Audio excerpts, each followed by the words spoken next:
So welcome to our final sacred geometry drawing class. It's always a little shocking, but this is week 8, and we're going to go ahead and drop in and have our little meditation orientation for these last 2 hours.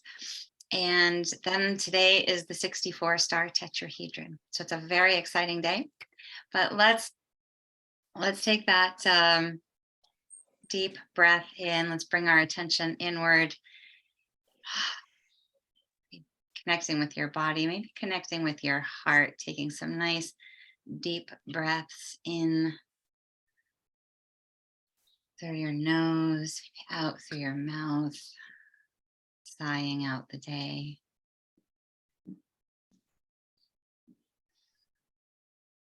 Letting yourself fully arrive with a sense of gratitude to be able to do so.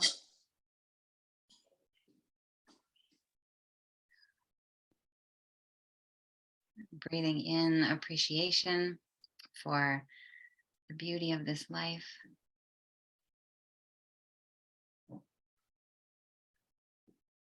Releasing the uphill obstacles to remembering our blessings.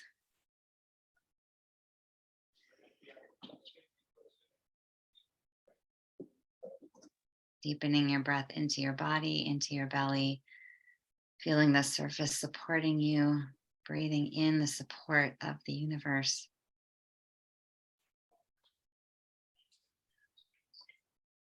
Connecting with all that is here to support our expansion, support our growth and our well-being on this planet, on this journey.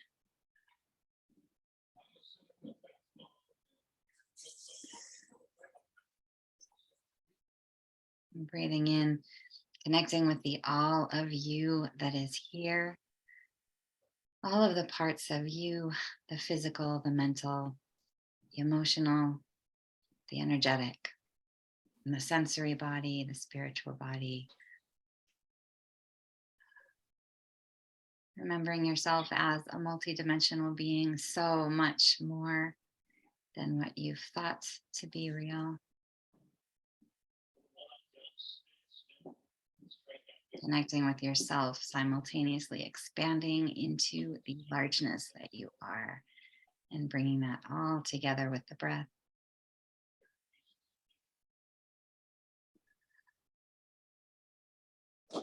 Another breath of appreciation as we come back into this connection with each other, appreciation for each other, appreciation for this time together. As you're ready.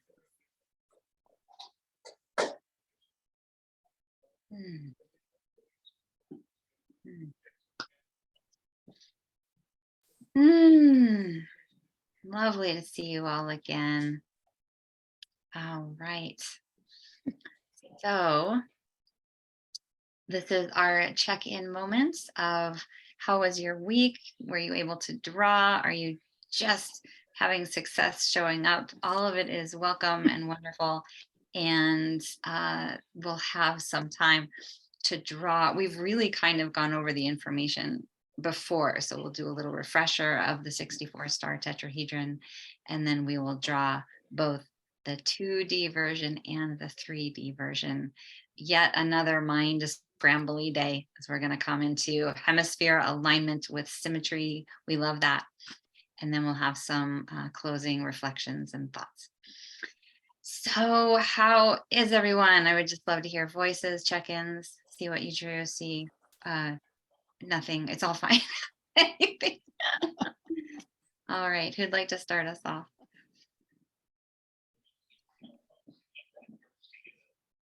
I will.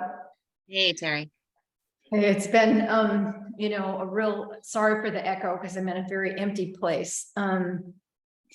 But it's been such an interesting journey. And last night I saw a toad twice. Ooh. I came up through the elevator and brought a few things in, and then I went back down and the toad had hopped off into the bushes. And I stopped to say hello to the toad. And when I came back down, there was a different toad in a little bit of another location. And so, of course, I went real quickly on to the, symbolism to see, okay, what message, pay attention, like you say, to the synchronicities. And so the toad was talking, it's time to tread more lightly in your daily life. Consider going camouflage or working under a cover to achieve a goal. Do a quick 360 of your environment before making any moves. Your vocalization, speech, and writings may have more reach than you think possible. Mm. Maybe going through a period of transformation. You are being protected from overexposure to the elements. It's possible to stay hidden to meet your destination. Your personality may shift as you grow. You're adaptable. Number 9, and the last one was, you may be more empathetic or absorbing of your environment than you think. So it was, being in the crop circle class and this one at the same time, with all that's going on in my life with my, housing situation upside down. And then we did get the office. So been moving things into the office. So it's like, and so this whole thing with the toad, to see one toad, no, you think, okay, it's just a toad that's in the walkway, because we've had rain, but no, it wasn't. There were 2 of them, 2 different ones. So it was like, okay, the universe is communicating through all these things to all of us. So that was just a tremendous, I'm interested to hear the synchronicities that others have noticed. And, in the crop circle, that lady, I don't remember their names as much as I remember ours. She mentioned a book called True Knowledge. Did you know what that book was? It had the same picture as well, I forget what the name of that one is, but Right. the eight dimensions. And I think that might be worth mentioning sometime tonight here, because that was so profound that she mentioned that book. And if I need help finding it, I'm going to ask your help. Yeah. Maybe asking her tomorrow too. That was Kathy, and I think it was the Book of Knowledge, and it was the 18 petals that mirrored the 18 petal, 36 petal crop circle that came out early in the barley. So. Well, and it was so similar to one of these that we did where we put all the little flowerets on the, this one. What's the name of this one? So many synchronicities. No, okay. Oh, the sunflower, maybe? Oh, I was trying to think, what's the name of this one that we did that we had to put, hang on, this one. What is that one? Oh, the Shri, the petals on the outside. Those are 16, I think. But they didn't do the Shri. We did that on a separate Sunday. Oh. Yeah. Okay, because that to me reminded me of the Shri. Okay, so. Well, thank you, everyone, because I know we've all been holding one another, and my journey saga still continues. So thank you for everyone and for being part of this journey. It's been wonderful to be with you all. Yeah. Thank you, Terry. It's been amazing to witness your transition through the 8 weeks. I mean, really, it's such a special thing to share 2 months with people, and have witness to all of your process, in that. I mean, that's a good chunk of time. It feels like it goes by in 2 minutes, but it really is. It's so powerful, and I love this course, in part for that reason. And I love toads. Thank you for bringing toad medicine in. But the Shri, my favorite here behind me, it's a 16 petal. It's an 8 petal, 16 petal lotus, which just has a different energetic to the 9s. And so I think it was the Book of Knowledge, but let's make sure to ask her tomorrow. And if for some reason you're moving stuff, well, I'll get it for for sure. But Terry's just referencing, I think it was like the week after, there was this one crop circle that just because but we won't get too lost, but just so you have this really quick, because it's so gorgeous. This crop circle came out, and then this woman had where is it? Sorry. Oh no, I can't find it. Anyway, keep looking for it. It's worth looking for. Yeah, it's so pretty.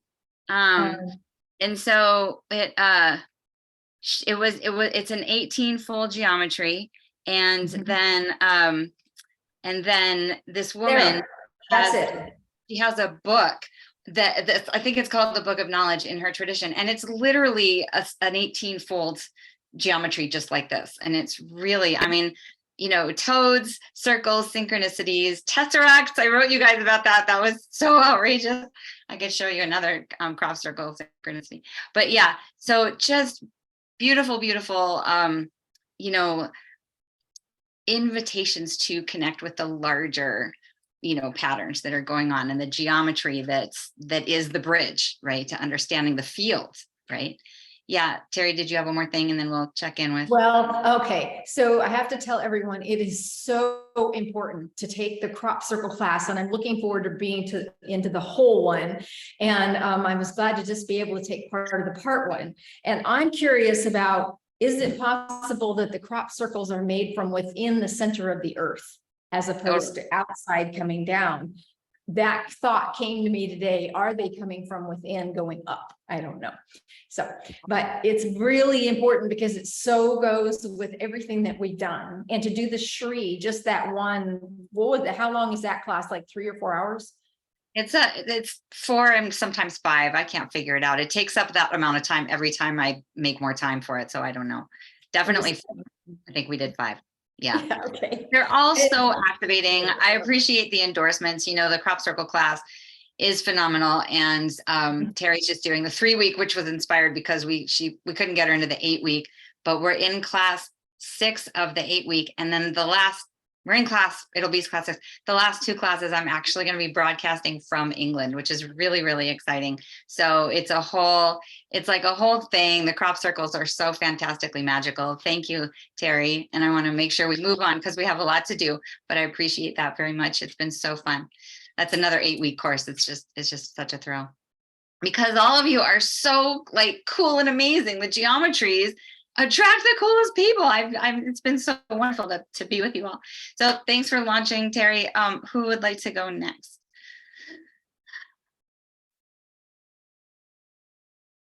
This is my montage back there of all my crop circles. I don't usually show that, but that's what I wake up to every day. So I'm walking the talk. All right, let's do it. Who's going next? Okay. All right, I'll go Nancy. next. Great. I'll go next. So I can't think of any synchronicities right off the top of my head, but I did dream about all kinds of 3 and 4D geometry figures, and I kind of was floating through them. It was pretty cool. It was very strange. Yeah, that's amazing. Yeah, so that was really nice. I've loved this class. I think I tell my husband every week afterwards, I just love this class. I just have a lot of fun. And like I said before, I will just come over and do a few minutes and then I'll leave and I'll come back and do some more. So I did finally get the Tesseract to work out for me. All right. So. Oh yeah. Solid. And it's all it was exactly what you said. You have to be accurate. Right. And, yeah, and I mean, I didn't have time to be accurate. I just I don't know, but I did a lot of other things too. I'm not going to bother showing you because we don't have a whole lot of time, but I just went back and practiced a lot of different things, and I know I'm gonna keep practicing because it's so much fun, and it just takes you in as you're doing it. It just takes you right into that figure, and I don't know what it does to you, but it does all kinds of things to your brain for sure. I almost feel like pathways have changed. It's very odd. I know I can't say that to very many people, but I can say it here. Yeah, it's very real. It's opened new new perceptual capacities, and I love that you leave it out and that you're walking past it and that you did the Tesseract. And it's so interesting that tiny attention to precision how exactly how it really does like yield the shape, so. Yeah, it does. Oh, Thank Nancy. you. Yeah, what a thrill. What a great thing to hear about your experience with the class. So great to have you here. Yeah, Thank you. I love it. I know, me too. It's so great. All right. So you're making hand gestures. We're going for you. How's it going? Okay, hello everybody. Hi.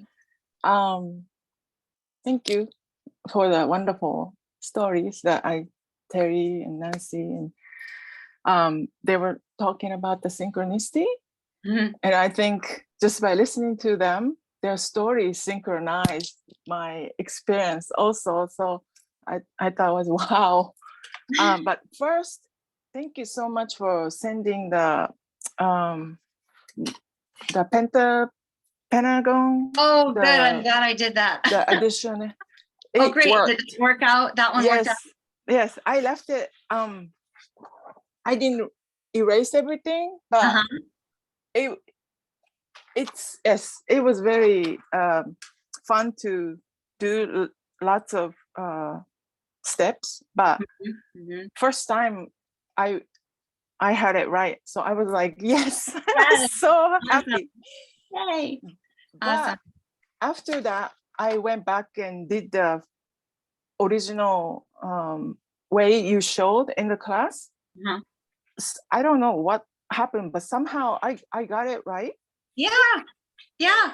So it was very interesting journey, and but I was very happy that I got everything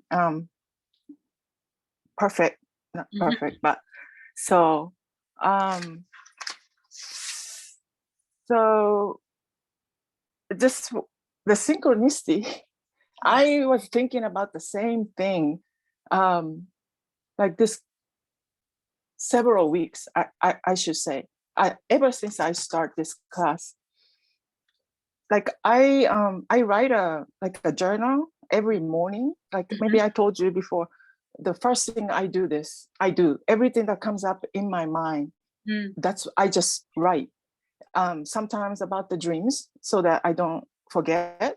And so lately, what's happening is when I write something, like some thoughts comes up.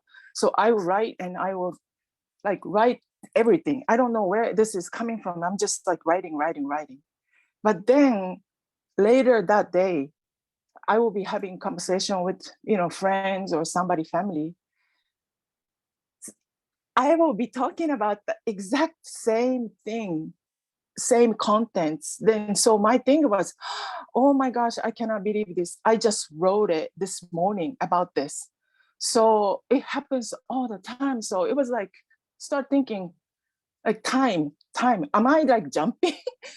Maybe I experienced that experience first. Then I was actually writing about the experience, remembering, or what? Like, or synchronicity.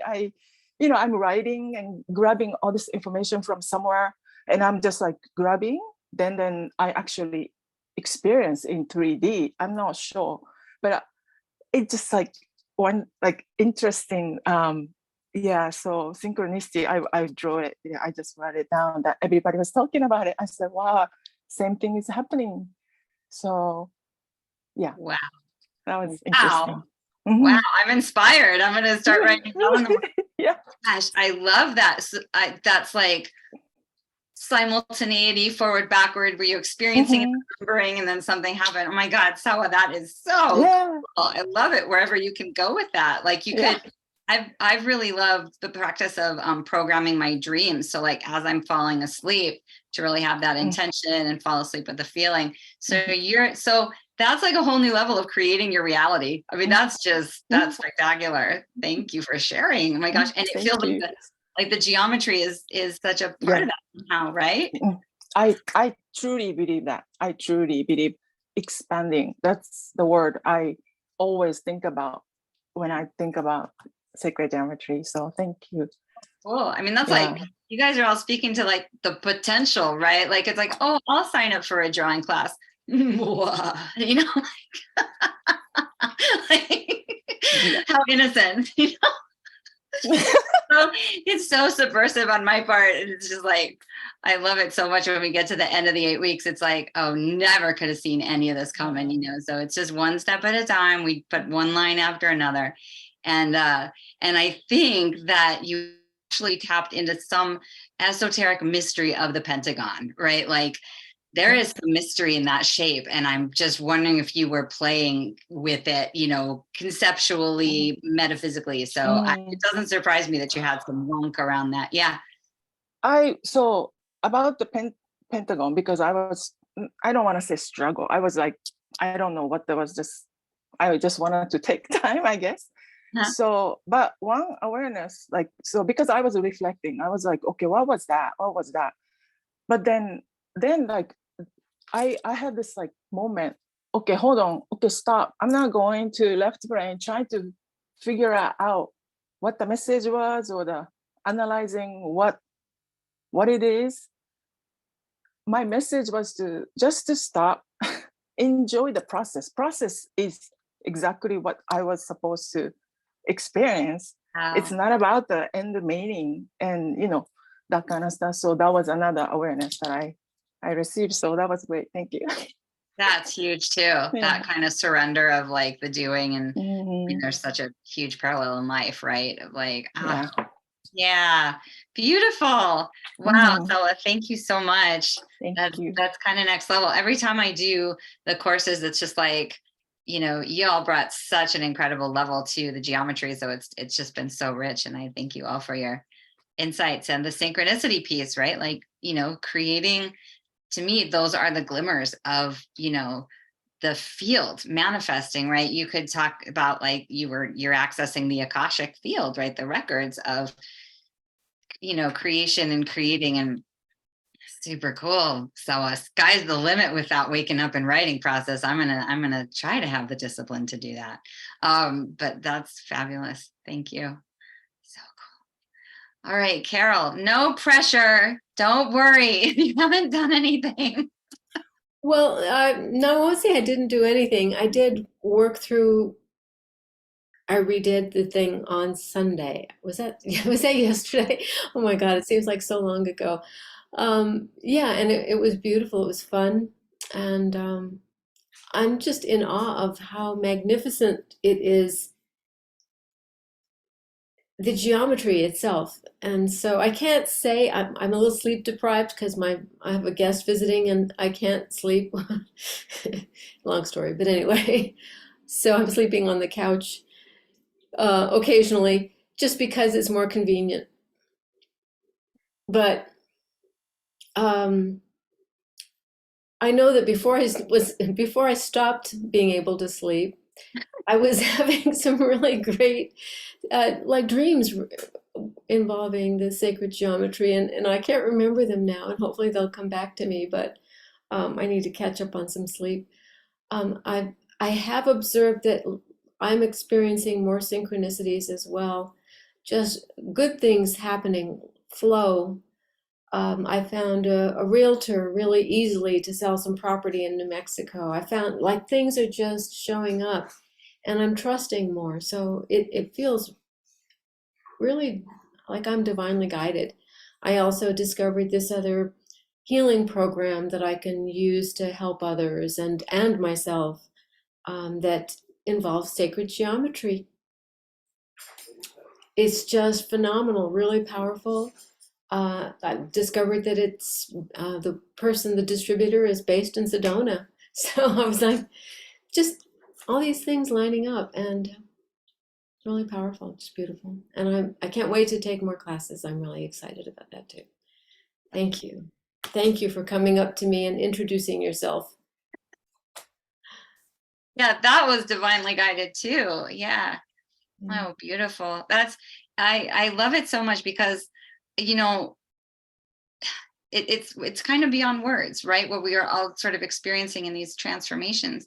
And I feel like there really is something to, you know, the neural pathways, or, you know, coming into alignment, which then it helps us tap that larger wisdom, right? That place that knows it's easy, that place where we find that peace, and we're connecting to the support that is here to make it an easeful journey, because when we are in ease, we are able to share more ease and share more light, because we feel supported, and then we continue that support. And so it's this grand design where we are of service, and the more we align to that, the more we are of service, and the more the flow happens. It's just, there's so many levels, because there isn't anything without geometry. So when you're tapping the geometry, you're tapping everything. And I just barely scratched the surface, right? This is an 8-week course. I mean, this is lifetimes of like the Essenes and the Platonic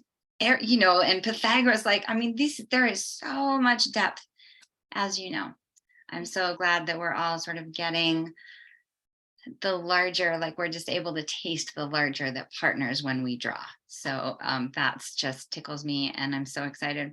And I've had similar sense of flow, where sometimes I don't even want to talk about how sweet it is lately. Like, I just kind of can't, like, I don't want to, I just want to, I'll sit and enjoy and appreciate and drop into gratitude. And I know what I'll share. This is really fun. So this is kind of my application. So one thing I really love about Sedona is the dark sky, and it's a new moon, and the sparkling skies are just outrageous. I've been sitting under the stars. I can't go in. I'm up late, but it is so beautiful. And so, in my journeys, and I don't want to take up too much time, I'll take up 3 minutes and then we'll go at 6:30. In my journeys exploring my multidimensionality, like a couple of years ago, I just had this year where I was like journeying. I was connecting with other aspects of myself. I was learning that there are other aspects of myself on other, star systems, and I'm there doing planetary service as well. And so my journeying would be able to, like, I would connect with those beings, and then it was just helping me remember, right? It's all about remembering. And so one of the things that I learned out there, I also have it here, but in consistently across different manifestations of myself, I have an ability. It's like, it would be a superpower if you wanted to think of it that way, but I have an ability to do like an electromagnetic pulse, right? Like a pulse of love, where it's just like whoosh, and it's huge scale. It's like I've pulsed ships, and I've pulsed buildings and planets. Like it's this incredible consciousness experience, right? It's so much more than what our brains can do here, but I know that I have that ability. And then a lot of times in my journeys with guardians and my entourage, I have incredibly sensual experiences, right? It's just like orgasmic merging of like what we know how to do off planet, like beyond these spacesuits, right? In our energy bodies, we know how to merge and connect, and it's not at all like the codependent thing we have here, So I have these reference points of different aspects of myself, this ability to pulse light and love, and then this sort of orgasmic, really is like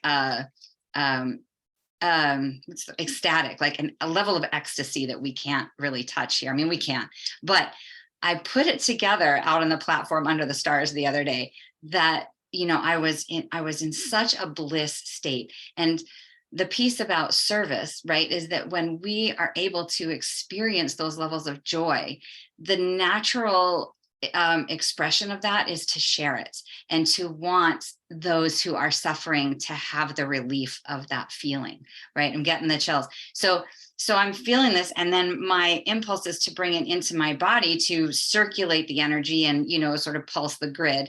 And I bring that bliss in, and the act of internalizing and grounding in order to share it and do that pulse was so orgasmic.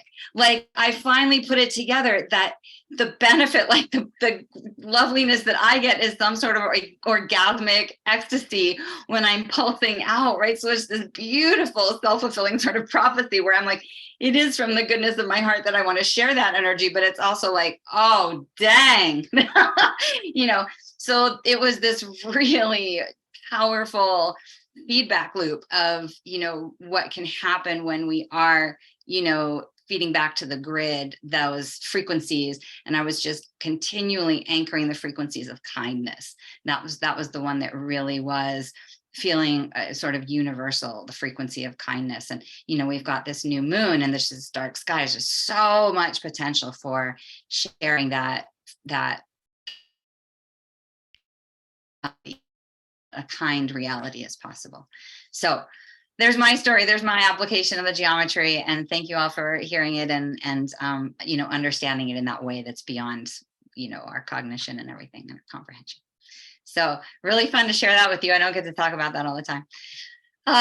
Okay, and we're sort of going on because we have had the 64 information before. And let me ask, do you all remember the general aspect of the 64 star tetrahedron being the bones of the flower of life, the 64 codons of the DNA, the 64 hexagrams of the I Ching, all of this interconnectedness that when we draw the geometry, our minds might not be connecting the dots, but the larger 95% of our subconscious mind is. So how would you feel? We can look at the PowerPoint again, or we can get right into the 2D and 3D, whatever your, how about, let's see, votes for reviewing the PowerPoint again, or votes for just getting into drawing. Votes for getting into drawing. Okay. Everybody, do we feel like we can, yeah, let's just do it. Here, what I'll do is, I'll do a silly thing. Hang on, bear with me. This will be our review. One of the things that I like to recommend to everyone is, is getting as many geometry toys as you can, right? And one thing you can get is a 64 star tetrahedron in the 3D, right? So if I had a blank background, this would be really remarkable. Oh, and I have a broken little bit here. But one of the things I love to do, oh, hang on, is to spin the geometry. So this one's going to fall apart. I don't know if it'll work. So when you get these, right? Okay, so this is part of, it's not so great, but it's super mesmerizing. And at some point, keep track of when it actually just flips directions, because it will do that. It'll all of a sudden start going the other way, not this way where it's slowly coming to a standing still, but it will independently just start. Your brain will see it another way. And it's like, it's again with that perceptual shift, like what we did with the Tesseract, right? It's like, okay, my brain is seeing new things from different directions and it's opening new neural pathways. And I hang this from my ceiling. I highly recommend getting geometries and putting them everywhere in your reality. So this is getting us back into the mood, seeing it, and we're going to draw both the 2D one, and then we'll get into drawing the 3D. And it's so fun to see the difference between the different dimensions. What I'm going to do really quickly before we get into drawing is, it's outrageously dry here, so I'm hydrating a lot, but I need to go to the bathroom before we get into the drawing. So bio break for 2 seconds. I'll be right back.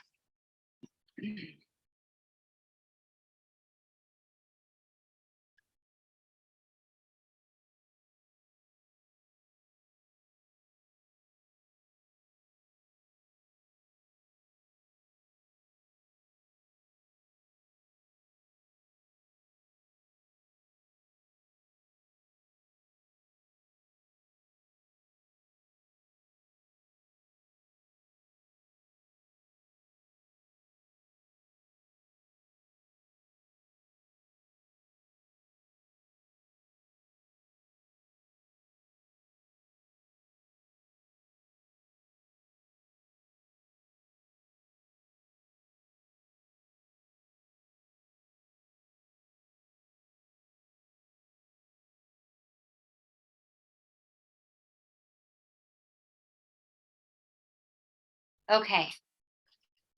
So I think we'll do the 2D first, just because it's fun to orient to that one first. So, and same thing, all of them come from the seed, right? It's the same thing. The seed gives us, like, I can't possibly explain it in that first class, that the seed of life literally gives you the structure for every geometry in our known reality, right? So we're going to come from the seed again, and we're going to do 2D. Oops, I got a screen share first. Any thoughts or questions or needs before we get into the drawing? Oh, good. All right, looks good. We'll wait for Terry to come back. Are you in there, or all right, we'll wait for Terry. It's so trippy. The sun sets well in like the first half an hour of class behind her. Okay, hi there. Okay, great. So here we go, 2D. All right. So we are gonna do 2.5 inch radius. So 2.5 inches wide on your compass. And that'll give us, this is the biggest size you can do and stay on the paper, right? This is the 2.5 inch width for the seed. And if you want to, just to guarantee you stay on the page, you might want to measure to the center, but I usually make it. But we're going to go ahead, whatever your preference is, nice and light. We're going to draw the seed nice and light because it's actually going to disappear when we get all the lines in. This is a very, very line filled day, mostly lines. So really nice light seed. And that's going to give us everything we need for the next, I don't know, there's about 40 steps here, but the really fun thing about the symmetry of the seed, because we've got a 6-sided geometry, we're just, to bisect it, right, to cut it in half, you only need 3 axes, right? So it's a 6-sided shape. So cutting it in half, you're going to see 3 different lines through the shape, right? And it'll be on the vertical and then on the 2 diagonals, just like the petals, right? So if you orient to the petals being on the vertical, that's cutting in 1/2. That's bisecting the shape on the vertical using the petal. And then we're doing it on the 2 diagonal using those petals also. And that cuts the shape in half to give us, 3 line segments that cut a 6-sided shape in half. And the really fun part about this and the next one is that because it's the 3, we're going to do the exact same step 3 different times on all different axes. So it starts repeating yourself, and you kind of get the picture after a while. And it's really, I find that a really enjoyable part of the shape. So kind of predictable at the same time, kind of tricky to jump ahead if you do. So even if you get the gist, I would encourage you to go step by step with me, because sometimes you can lose the dimensionality if you're not tracking the specificity of the steps. All right, so let's see. Sawa, you look like you've got it. And all right. Ooh, Nancy, front and center view. I love it.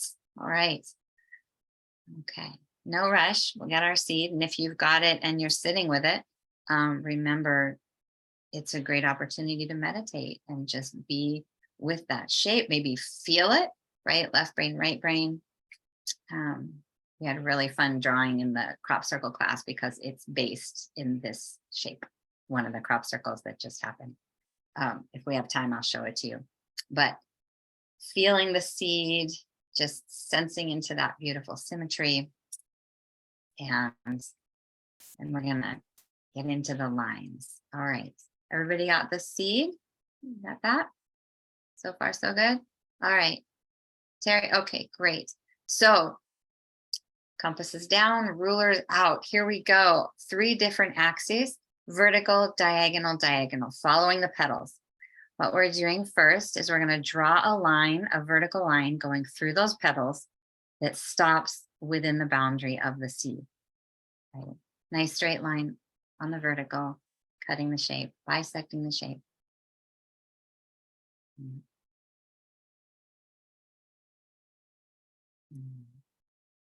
All right.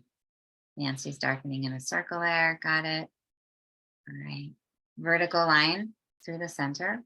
All right. And with each line, I've highlighted the points where the line crosses through, the center or the circle. You don't have to do those lines. They're just those dots. They're just guideposts. Okay. So we've got that central vertical line. Yeah. And now we're going to do is we're going to match that on both sides of it, right? I don't want to rush. I still have some heads down. Okay, so right and left side. Right here, we're going to use the divots of the circle, right? And that's going to give you a vertical line just to the right of that central line. Nice parallel right next to the vertical, using the divots on the up and above and below. And your line's going to go through the center circle intersections, right? And then we're going to do the same thing on the other side of that vertical central line, right? So parallel lines, one down the center, one on the right, and one on the left. Total mirror opposites of each other, right? You're doing that same divot to divots step that you just did on the right side. You're doing it on the left side of the vertical. Carol, you got both of those? All right, everybody's a pro. Okay, so we got both. Now what we're doing, these are all three on the vertical axis, right? So now we're gonna flip it. We're gonna go on a diagonal axis, right? Same thing, using the petals, bisecting the shape right in half, right? So same steps. Yeah, the vertical. Now we're doing the left facing diagonal, right?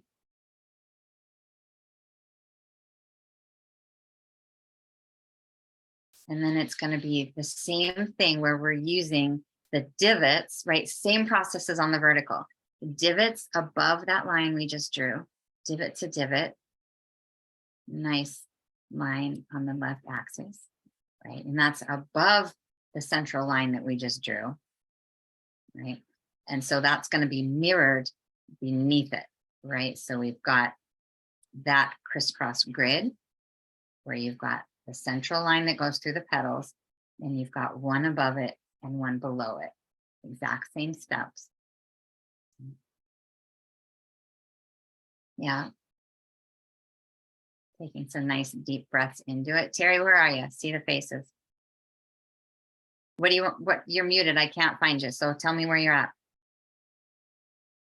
Do you want to go back a couple? Where do you want me to go to? No, I just want to see where you did that.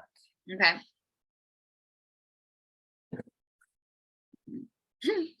Got three on the vertical. Now we've got three on the left diagonal. Right, so you're going through the petals. That's the central one. You got that one? That center line going through. Okay, I can see. It's like I couldn't quite see where it was. Well, why don't you let me go back here? Here it is. Right there. You got that one?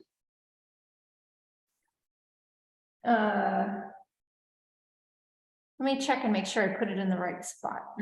You're using the petals inside. That'll be that's your reference. Right? I put that one in the wrong spot. That's what's so weird. Okay.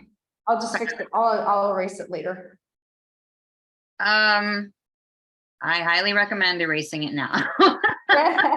There's going to be a lot of lines and it might throw you off. So no rush. Just, it's really good. These are the foundational lines. So we want to get these solid. All right. Do you have the three verticals? That one I did fine.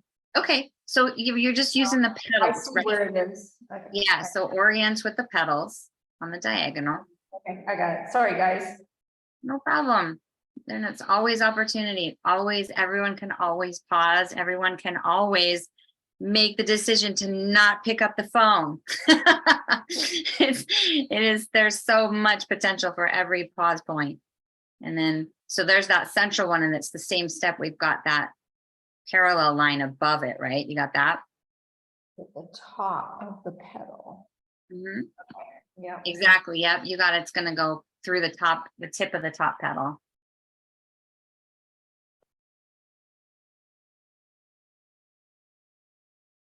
And that line is above that central line. Then you're going to do one below it. So there you go. Where does that one hit? Oh, the bottom's ones. Okay. Right. The divots are your guideposts. Yeah. Divot to divot.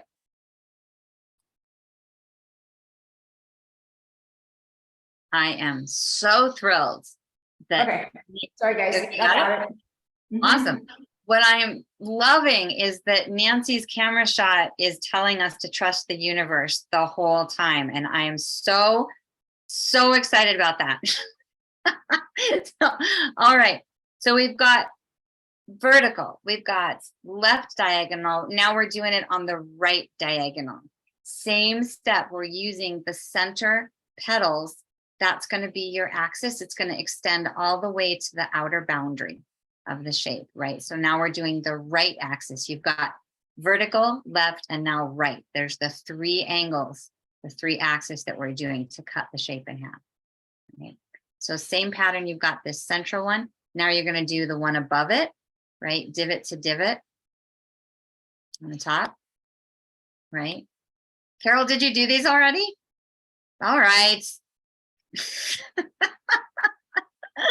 She's got it. No sleep, but she's jumping ahead with the geometries. All right. So, well, like, wait, I can't hear you now. You're saying, what is it? I said I'm tempted to move to the next step, but I'm waiting. Okay, yeah, because I mean, you can, but there's a certain progression that we're doing it that helps ultimately down the road. So That's why I'm waiting. very good idea. And then we've got that one below it, right? Same step, the divots, and then cutting across on that diagonal. So, you know, 1, 2, 3 on the right axis this time. All right, we've got that. Nancy, how's it going? I have to pay attention to where the line crosses the center petals. The divots just, I don't see those as much as I see where those petal ends are. Awesome. That's, you know, such a great, I mean, I give one guide point, but I love it when the different brain processes come through, right? Like, well, like there's one person, we did the crop circle, which is just kind of like a variation of the seed. And it's a 6-fold geometry, and one person only could focused on the 5 petals, right? So we've got all these different interpretations. Carol's going to take a power nap in between steps. So You know, being at the ocean and we see this, the starfish, you can just tell when you look at a starfish that there's something magical going on where the petals are, because that's the same, it's the same picture on the starfish. And so it's just like, oh my goodness, seeing it like this is like, wow, it's just so amazing how that's part of the seed of life. Is that what you would say? Well, this is the seed of life, but the starfish is going to be your pentagon and your pentagram. So this is a slight, you know, that's a 5-fold geometry, and this is a 6. But so we're going to, we're going to get into the star tetrahedrons, different, but same geometry, reality everywhere. Awesome consciousness there.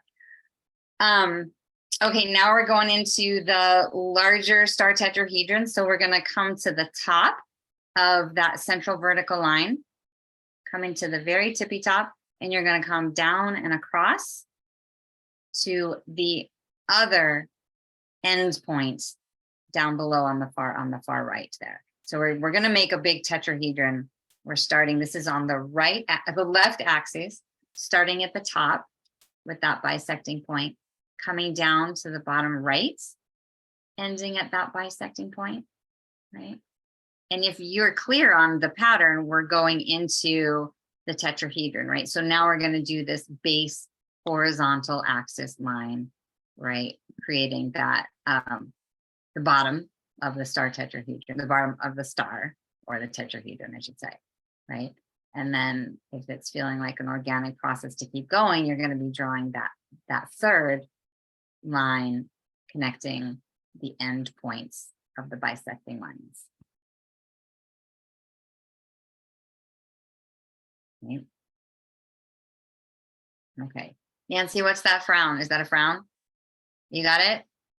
Okay, all right, great. So we've got left axis, horizontal axis, and then we're going up to the top right. Right axis, back up to the top where we started. And then if you're feeling like a pro and it's clear to you to do the downward facing tetrahedron, go for it. How are we doing? Terry, we got the triangle. All right. So then up here's your base for the downward facing triangle, right? We're just connecting the end points of the bisecting lines, right? So this is going to be your next, the top base of your tetrahedron, and then we're going down on the diagonal, right? This is the right axis, bringing the point down to the bottom vertical intersection. And then you're going to be doing the left axis going up to finish that tetrahedron, triangle, AKA tetrahedron. Now, one of the cool things, you know, just like the tesseract, part of why I love this shape is because every single stopping point is its own beautiful geometry, right? Like this right here would be a great launch to a lot of different drawings, right? The shapes are a little bit more distinct, and it's just such a lovely pattern if you were to stop here. All right. So we're doing our, and we've got our Merkaba here, right? Part of our subconscious is excited that we're activating the subconscious mind again, and that our energy body is lighting up as we're drawing this. All right, there we go. One more line. Excellent. Oh, nice and dark. Double down, Nancy. I get what you're doing. All right, Carol, you set? All right. Okay, great. Oh, now we're going to do same thing, just like with Metatrons. We're going to do the same parallel inside. Here's what it's going to look like, right? We're going to do the inside triangle using the tips of that inner petal, right? And I start up here. I do the horizontal, you know, the top horizontal, and then I do the downward facing. You know, you're connecting the tips inside. It's just going to parallel that outer triangle that we just made exactly, right? I'll give you all three because you know what we're doing. Nope. All right. Where do you want me to be? Up here? Yep. Starting with that one. You got it. So this one's connecting what, Nancy? Tell me. Pause here or go back one more. Just pause here. Yeah, it's fine. I'm trying to find the little, so that middle point isn't it's just in the middle of the petal. It's not. Yeah. It's just showing you where it's going over the bisecting line. Yeah. Or sorry, the vertical line. That's what I was. The vertical line. Okay. Yeah. Okay. Just Sometimes hold on. the dots are, you know, they're doing their own thing. I have to admit that. When we get to the later stages, they'll make more sense. Okay. All right. And you got that Yes. one. Now we're going perfect. Now we're going downward facing, right? You're going to bring all the lines, the two lines down to that center, right? The tip of the petal, right? Tip of the petal on the vertical line. Yeah. And yep. And all right. and the centers of the other. Yep. The other exactly. two are centers. Okay. Exactly. And I love it that Okay. it just keeps lining up like this, right? There's like again and again, you start to see alignments with the shape, right? And, Okay. and it's just like Metatrons, right? We're doing both upward facing and downward facing triangles, right? So if you've got that downward facing one, you can find the upward facing one, right? It's going to parallel. Yeah. So the downward facing one was already made for you when you made the other lines. Is that right? Oh, wait, no, it wasn't. No, not yet. Right. That'll happen down the road, but I've got to do one more line there, right? Do you have this one on the, yeah, I have that one. Yeah. Okay. I'm good. So then we're doing the upward facing and the base is down here, right? And then it's going to connect to the tip of the top petal. Okay, so that'll be our lovely as above, so below. And then the thing that's very accurate to what you were just saying, Nancy, is that what we have created is the hexagons. The inner hexagon is taken care of, right? It's going to be like Metatrons where there's an outer hexagon and an inner one, and we've already done the inner one sort of now, right? Gotcha. So then we've got this, which is yet another really cool stopping point. There. Yeah, it should look like this. So the tetrahedrons start to really pop in my mind. Of course, I'm just focusing on that right now, but you've got two levels of upward facing and downward facing triangles, right? And your eye does not necessarily see the hexagon in the center, but it's there. But now what we're going to do is the outer boundary hexagon, I believe. Are we all up to this point? We got this? Okay. Awesome. Carol, yeah, I can't tell you're okay. Okay, so then outer hexagon, right? You guys are pros. We're just going to be making a hexagon all the way around, right? Connecting the divots. Go back. This one, right? This one. Yeah, start me. Yeah, go back to where. Well, I'm You- only skipping ahead to give you the gist, right? But yeah, I don't mean to do that. One of the points, it's a star point up here, you're coming across, and it's divot to divot. I know that's not working for Terry, but that's part of how I reference it, is that on the diagonal, right? And no, our brains do it differently. So this is a hexagon pattern, right? We're just connecting the outer boundary. So it'll Okay. be, going all around like we know to do. And it's giving us a 6-sided boundary. And another way to say this is it's giving us the boundary for the external cube octahedron, right? So much geometry in here. You remember the vector equilibrium, AKA the cube octahedron, which is a cube and an octahedron mashed together, right? So we're creating the boundary of that as well. Here's the next step. You've got up top, you've got the left axis. Down on the bottom right, it's a right axis. Here we've got the horizontal axis. And then you can just keep going up all the way around. Okay.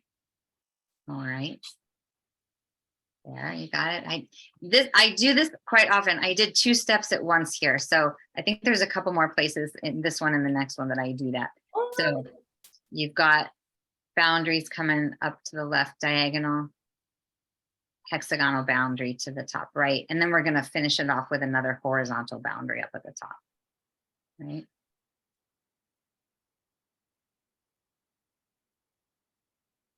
Keep in mind, I did 2 steps once there. So you've got that bottom left facing axis, and then I added the bottom right without giving you the dots. Oh, there it is. There's the dots. Yep, there's a couple. There's that. And then, and I did it again. I gave you this step, but apparently had already done the top horizontal. So, bear with me. We're getting the job done. And how are we at? Does everybody have this? Oh, yeah, after the fact. Does everybody have this one? All right. Yeah. All right. How's trusting the universe? There, you have it. You got the. Yeah, I do. I trust the universe. That's what we're doing. I love that your shirt is in the forefront, Nancy, when you're rocking it. So great. All Thank right. you. I love it too. That's so great. Okay, heads are down. Terry and Carol, how are we doing? Got it? Okay, thumbs up. Carol, okay. All right, reasonable thumbs up. Okay. Now, here's the thing. So I'm going to describe the geometry. I'm going to say like, okay, we're connecting the points on the outer hexagonal boundary. Just mirror what you've got on the screen, right? So we're going to be doing left diagonal axis, we're going to be doing right diagonal axis, and we're going to be doing horizontal, right? So it'll be the same 3 steps. It'll start to be familiar by the 3rd one, but it's the exact same thing on these different angles. All right, so no renegade maneuvers. We're going to start on the on the left facing axis, and we're going to cut these little kites. I call them kites, or you can call them diamonds, right? These little tips. We're going to use this starting point, and we're going to go up to that intersection right above it, where it's just a small little line. We're cutting that point in half. All right. And what we're going to be doing is we're going to be creating lines interspersed with lines that already exist. So we're doing this line. Now, the outer boundary of that tetrahedron, that's the next line, but it already exists. We don't have to draw that one. What we're doing now, here we go, is we're going right beneath that equidistantly, and you're going to use the intersection of the hexagon and the vertical bisecting line. You're going to come down and you're going to do that same intersection stop point at that bisecting line and the hexagonal boundary. This is the importantest part of the shape. You don't want to extend all the way to the tetrahedron boundary. You want to stop short at this intersection. You don't want to go all the way to the triangle boundary. This is an important point. It will give us the dimensionality, and this is the one thing that's easy to slip up. All right, so inner intersection to the other inner intersection. Ooh, that's a mouthful. All right. And now we've got, you can start to see a little pattern. We've got this equidistant division, right? And then we've got the line we just made. And then there's this pre-existing line of the internal star tetrahedron. So we're going to jump over that. We're going to make the next line. same distance right below it. You're going to use this point up here, this intersection point just below the hexagon boundary. So you're stopping short, same thing, same step. You're coming through, you'll see all the red dot intersection points. Same thing on the bottom, really stopping at this intersection shy of that outer boundary. So giving yourself this little space on both ends, connecting the intersection points to intersection points. And we'll pause there so I make sure everybody's got that one. All right. Just mirroring the dots. Oh, Nancy, was that a good or a go back? You gotta unmute. So it's a go back. This line is not parallel to the other ones. I did something. I went to the wrong place. All right, So, we want them to be parallel. Yep. So go for it. Give it an erase. Yeah, let me go. No, that one I got. That one's okay. Great. And then so It's the you've got next one. this, right? This one already exists. Right. This fine I one. know. So we're on this one. I've got that. Yeah. That's the one that I'm. All right. Well, let's get it right. Well, I can't Mhm. quite figure out where it's going. So All it's right. going. Just take a minute. All right, no rush. Hold on. Yeah, please wait. I can't. No rush. You by now, eight weeks in, we want everybody on the same, it's not as fun as somebody's left behind.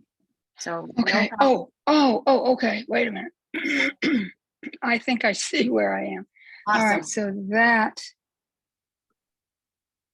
to that. Right. And remember, then yeah, you take your time. it's very confusing. It's really confusing. The thing that'll be helpful is that it's going to play itself out as a grid.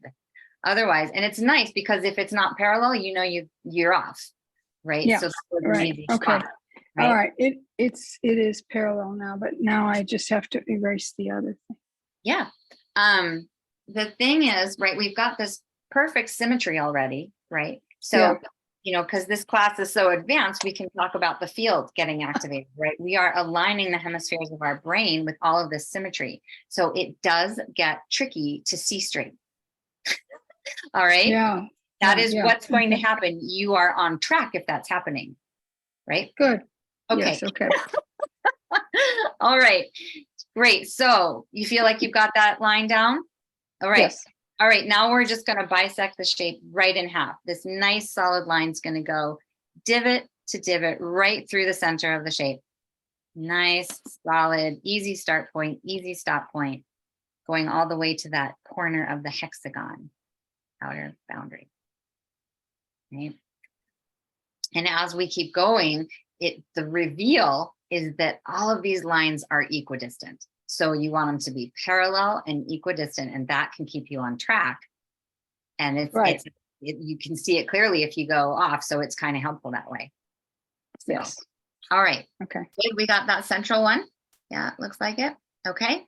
So now same distance, right? We're going just right beneath that. Similar pattern. You're recognizing it. We're going to stop short at this intersection up here. That's going to be our start point. You're going to come down across. You'll see you're starting to go through some intersections. That starts to get really cool. And you're going to stop short of the outer boundary down here, right? Keep that space between, use that intersection point that is just before the hexagon boundary, right? Getting this nice grid, this nice symmetry, these evenly paced segments. And now we've got the line here. It's already done, that inner downward facing triangle. And I want to tell you right now, that's why we did the progression the way we did, is that so these small lines are already done because it gets hard. So that's why we do the tetrahedron, then the hexagons, and then get into the grid. Very intentional sequencing. Here's that line already exists. Mm-hmm. Now we're going to go same distance beneath it, same pattern. You're starting to recognize this intersection that stops just shy of the boundary, down and across, same thing, stops at the vertical bisecting line and the boundary, the hexagon boundary. And that short stop, oh, I'm in my computer. It's going to give you the dimensions, the depth, and you'll see that as we get closer to the reveal. Wow. Okay. How's it going? You got that one? Okay. Yep, nice deep breaths. Nancy, you're inspiring us. So then we've got this pre-existing, right? Here's the outer tetrahedron boundary. You guys are doing awesome. Next one's going to be right here. That small slice again, cutting across that diamond or kite, tiny line, just like we had at the beginning. So these lines are totally parallel. They're mirroring themselves, and we're just heightening that symmetry in our hemispheres, in our brains, right? All right, Carol's moving some energy with some yawns. Everything's going well. No, actually, it's not. I after I did the first ones and I went to the next step, somehow I got lost, and I was trying to keep up, but I'm missing a couple. I erased the lines, thinking, well, maybe I put them in the wrong place. But as I look at them, they look like they're in the right place, but there's still something missing. So Can I see? Can I way look at it? way behind, and a little discombobulated. So all right, well, can I see and see where we're at? I think you probably got it. no, I didn't. Hang on a second. Pull it back a little bit. Okay. I'm missing the lines that would connect parallel in the opposite direction, and I can't see where I'm supposed to put them. Okay, don't move. Don't move. So that I can make the triangles. Yeah. Okay, back it up just a little bit because I can't see the top. Okay. Don't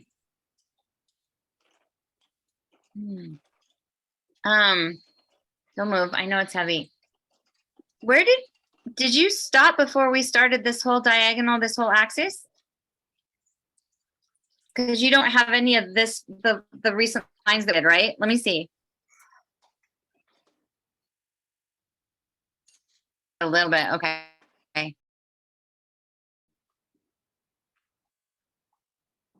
Okay. See, I have. All right. I have these diagonal lines, and you can see them, but I can't figure out where to do the other ones that are in the opposite direction. I'm just not seeing it. All right. Well, I think we're missing every other line segment that we were just doing. We're missing a lot. There's something that I can't see. Yeah. Well, there's one place where I can't see that I where. Okay, wait, don't move. Scooch it a little bit closer to the screen, and then put the top. Yeah. Okay. So there's that one, and then don't move them because it'll just I'll be consternated. I want to find it. So that one, and then oh wait. Okay. Okay, I think you're missing a central triangle is what's happening. Yeah, I know. I can't figure out where to draw the lines that go parallel to the. Yeah. So one you're missing. Okay. So you've got. Okay. So go ahead and put it down. I might have to do it. Because we're missing the whole chunk. So if you look at the central petals of your shape, you've got a bisecting line through the vertical, you've got a bisecting line through one of the diagonals, and then you're missing a bisecting line through the other axis. Can you see that? So go for it. Put that in there. No, I couldn't find where it goes. That's why I didn't do it. I thought I had it, but then it seems like it's a different size than the other one. It might be. It might be a little different. Is it supposed to be different? No, they should all look a little symmetrical. They're all likely to be same size-ish. All right. Can I see it? Can I see one more? Did you get that one? See where I erased the lines. Okay, yeah. So give me a finger. Give me one finger. I want to point to where your line should go. Okay. Okay. Go to the center of the shape. Okay. So now the line that you want to draw will go. So you see where your right hand is. The line will go straight up to your hands. Nope. To the pivot to the that axis right there. Do you see that petal is empty? Yep. Come down to the center again. Nope, come down to the center of the shape. Yeah, okay. So one of the petals, two of the petals do not have lines through them.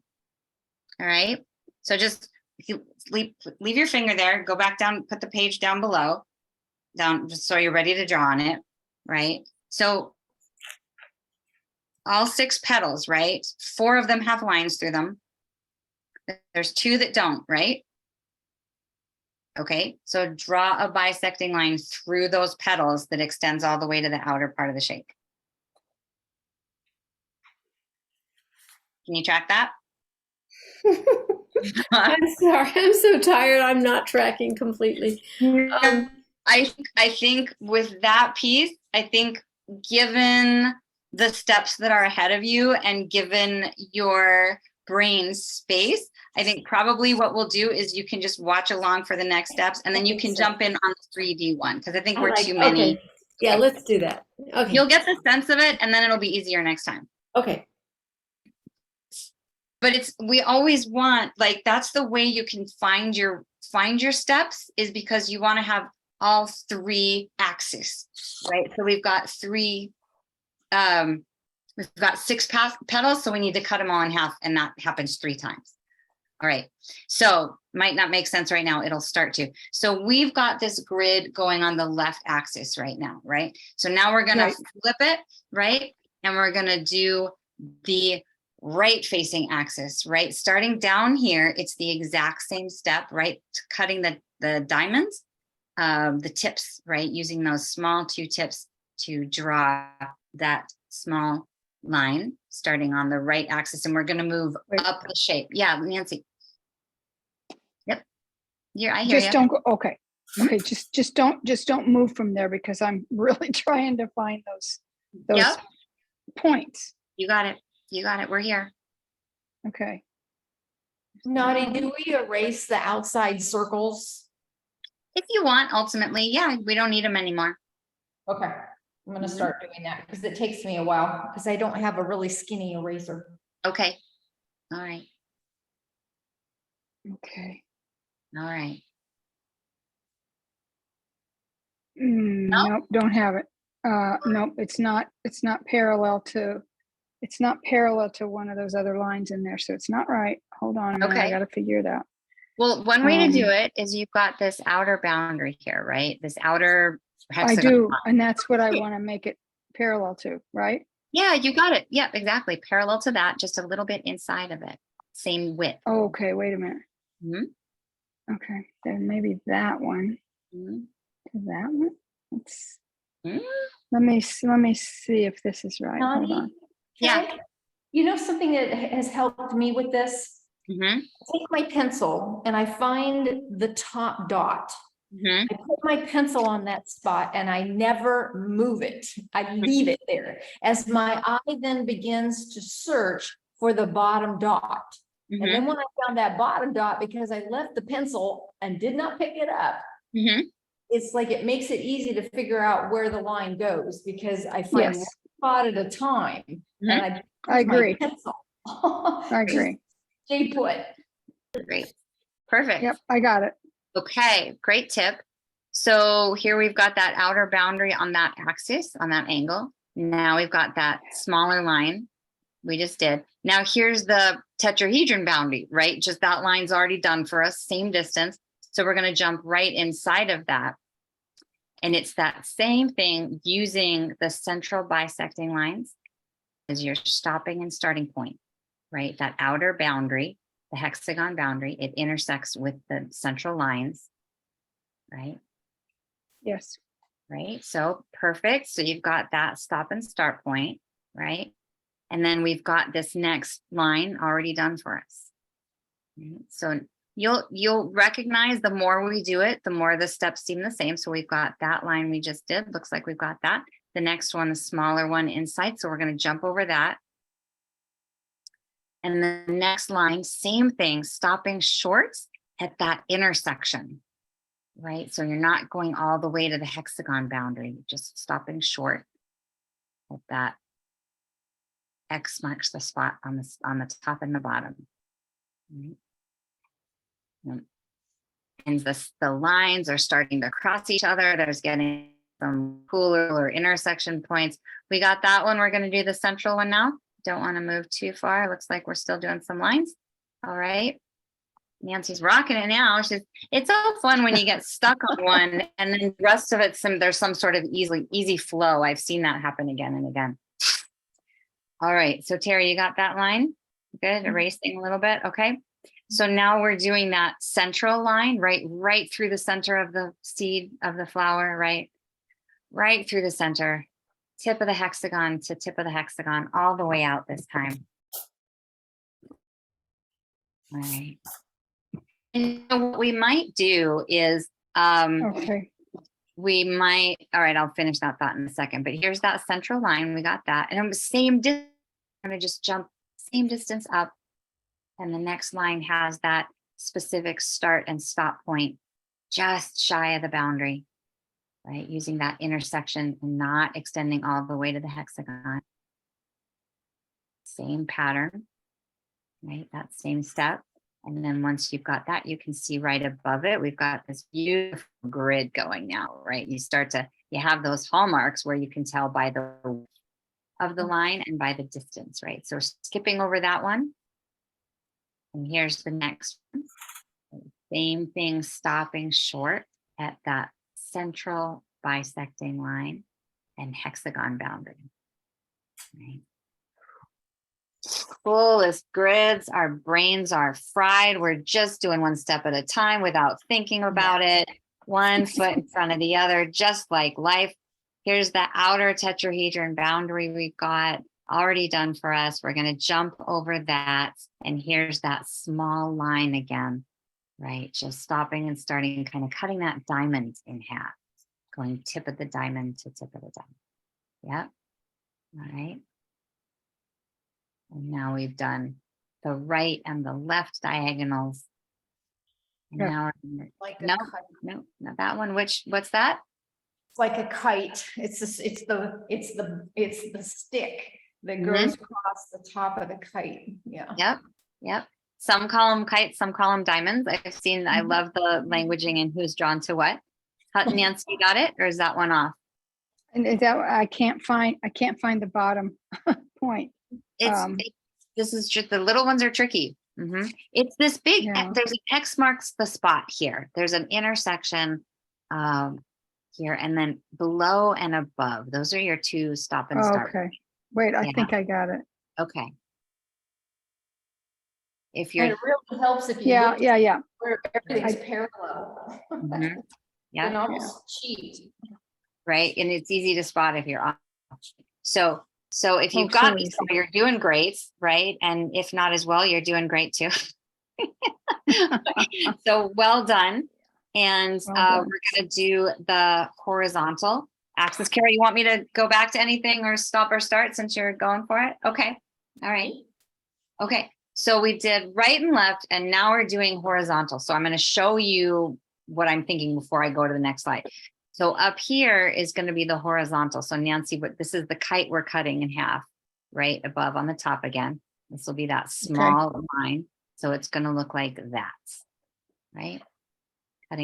Cutting the tips of the kite. And we're not far. We've only got about, well, we're going to finish this diagonal and then we're almost done. And there's just like 6 more steps after that. All right. Top small hit. We got that.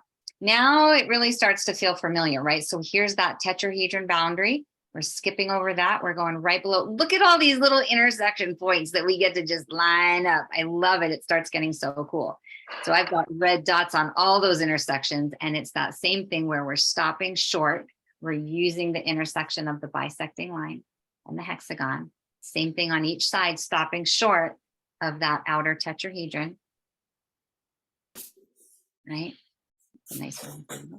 All right. So here's the grid starting. All right. And then we've got this next one done, right? That inner rectangle piece. We're going to skip over that. And here's your next one, right? Here's your intersection point, stopping before that hexagon boundary, coming over. Stop and start points are parallel. right? So they look like the same point on each side, right? You're stopping shy. And then we're going to skip right down equidistantly, and we're doing that full bisecting line that goes right through the center. And I'll stop here for a second, make sure we're all on the same page. Oh my God, look at how beautiful it's getting. Oh, incredible. Okay, so right through the center of the shape, hexagon tip to hexagon tip. Y'all are doing great. Really nice.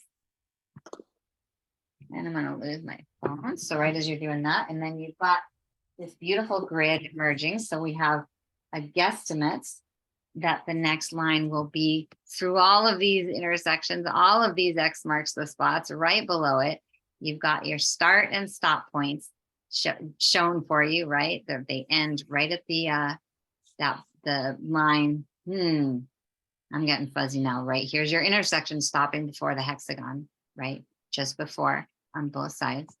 All right. Doing that. Make sure we're all on the same line. Yep. Getting close. We're not far from the end. All right. Stepping back. Nancy, you got it? Yeah. Okay. Awesome. Then here's this one that's already done for us, right? Already done for us. Yep. Jump over that. All these cool intersection points. We're just connecting the dots, right? Here's your boundary stop point, central line and hexagon boundary, central line and hexagon boundary. Right. Got that one. And then we've got that bottom horizontal tetrahedron line that's already there. And so that'll be our last step, is to skip over that one and do the kite points again below it. I That don't smaller like those. line. This one. Yeah. Now at this point, if you're focusing on the lines, the seed almost disappears, right? You can look for it and you can find it, but you're really seeing the symmetry of this grid at this point, right? Do you get that bottom one, Nancy? Yes, I did. Awesome, all set. Now, if you're taking pictures with your phone, it's going to look so different, and it's so cool to do that. I love I know. I know. All right. That's why I wanted to take a picture. I it's know gonna it look is different. so cool. I don't understand why it looks so different. So at this point, we've got this. I believe I did. No, we're going to do this. I'm going to come out for a second. What we're going to do is we're going to finish the 2D. And I don't know. I don't want to jam the 3D in tonight. I think that it was really good we'll just figure out another time to do it. You know, I can either send you a pre-recorded one, or we can do a class together. It will be, Okay. unfortunately, after I get back, because I'm gone for 2 weeks. So that's a little bit of a gap, but it'll also be a nice little reunion. So Yeah, let's do a class. I'll pick we can vote. I don't know if Mondays in general are good. If we could do we'll look at this at the end, but the following Monday, like the 14th, would be awesome if we want to just get together, have a little party, do the 3D, because it takes like a half an hour, but that's going to shortchange us from little visits or little check-ins at the end. So I'm going to propose that. We'll all sit with it for a second. We'll come and revisit. We're almost done. We've got like 10 more steps. We're almost there. Technically, we could jam it in, but I don't want to jam. There's too much richness here in the sharing. So last couple steps. We've got this beautiful grid, right? And our brains are scrambled. Just know that if this kind of blows your mind a little bit, it should right now, right? We are aligning to larger influences. Different information is coming through to us that we'll write down in the morning. So now we're going to do what I call the invisible hexagon. So this is going to be a hexagon boundary, but it's going to skip this central parts, right? So it would be a full line, but we're only doing the top segment and the bottom segment on this axis, right? So you're skipping this central segments, and it's going to be the implication of a hexagon, but it's not a full hexagon, right? So these small lines, we're cutting diamonds again. All right, I want to make sure everybody's got these. All right. No, That's all right. I don't know if I don't feel like I have the right All right. line points. Yeah. Oh, okay. Is that where they are at the bottom? Is that what you're, oh no, that's the next one. Okay. Up here. Okay, so it's up, we're up at the top. The And I top go now. And down to trust that me, first yeah, line. you do. You've got all these lines, so it's just a matter of finding them, right? Yep, And exactly. then I go to So, that. Oh, okay, okay. yep, I got you it. got it. It just takes a minute, right? There's a lot of lines here, right? Yeah. And we are creating Okay. new neural pathways. We really are. Okay, Right? but So we got that. yes, but I made the whole line, so now I have to erase these middle sections. That's a great way What to you do it, said. actually. That's a great way to do it. If you make a nice light line and then you can erase that central part. Yeah, yeah, because it wasn't quite right. Okay, All right. okay, got it. Okay. Okay. I hope So those we've are got okay to be that. there. What's that? Yep. Okay. Yes.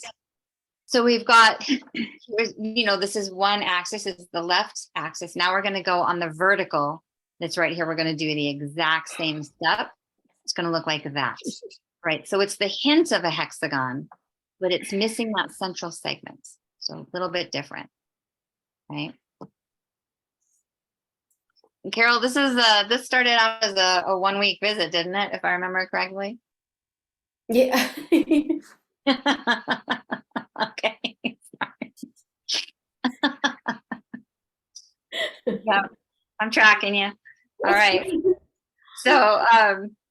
So we've got this kind of ghost hexagon, right? Skipping that central. And now, right, if you're imagining a hexagon, we've got the top diagonal, we've got the vertical, and now we're going to do the bottom diagonal, right? This will be the bottom part of the hexagon. Nancy, we got that vertical, I think so. right? You want to double check somehow or what? Yeah, you've got that middle point in there, and there's not a point. Right There's in not here. a line.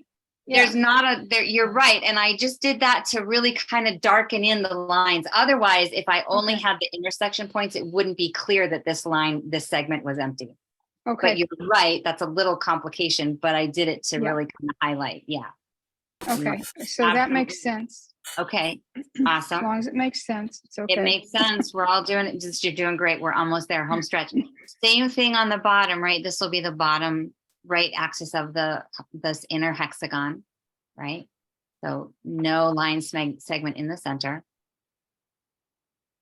We're cutting little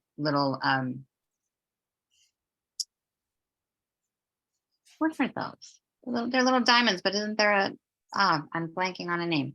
But we've got Facets?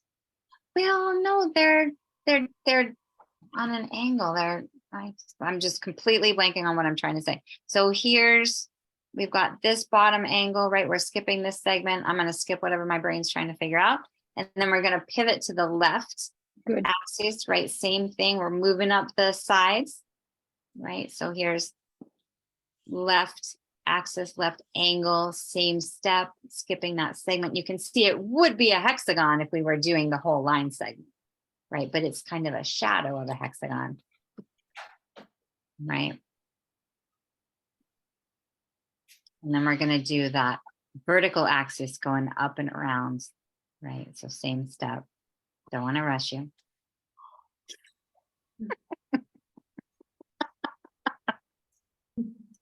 All right. Okay. I wish I was going to be here on Tuesday, but I'm not. I'm heading out. Wait, what's tomorrow? Tuesday? No, tomorrow. Are you going to be at down? No. Oh, come on. So close. All right. I know, right?